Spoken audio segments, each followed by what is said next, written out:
Okay, so here's some notes on day 7. This was meant to be our rest day. I got up pretty lazily, had a nice breakfast at the campsite, messed around a little bit, and then rolled into town.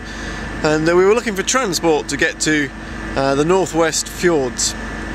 This is about 500 clicks away, and we were hoping to get a bus, but that was soon nailed when we realised that the buses only run on Wednesdays, Fridays and Sundays, and today was Friday and it had left at 8:30 in the morning. So alternative plans were cooked up, and we contemplated getting a bus, kipping over for the night, hitchhiking, flying, but we eventually came up with hiring a big 4x4 and just driving it ourselves, which turned out to be the winner. So for about 90 quid each, we've hired a massive car for a day, a 24-hour period.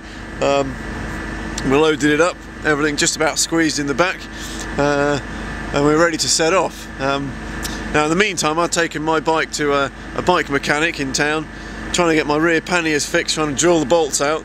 And he probably spent about an hour and a half messing around, and the guy had to go out and buy some more tools, buy a new drill bit because he snapped it once, and unfortunately no success there. So we went to what I can only really describe as B&Q on steroids. So Hugh and Steve got pretty excited by the number of bolts you could buy in this place, and I think it's probably designed so you can build a house with the materials that they're selling from start to finish, and it's quite impressive. But we've got another sack of bolts, and we've had a rejig and a re-bodge.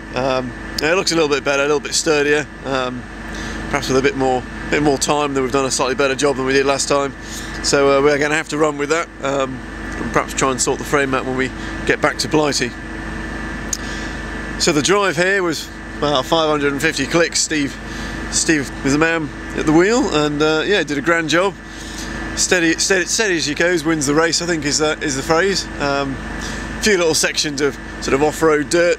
The roads here aren't that great, and one interesting point when we had a junction where the signpost seemed to say that Route 61 went both ways, and one way was 150 clicks to the destination, the other way was 118, which makes it sound like a no-brainer, except that the 118 route had a small cone in the middle of the road with a little sign that we couldn't read on it, which isn't that inviting and presumably said something bad about the road. But when we saw a little Japanese tourist in his small 4x4 drive past and head straight on, we followed, and we soon came to the bridge that they're still building, but we both thought it was reasonably safe and took our chances and drove across it to save that 32 clicks going up and down the fjord.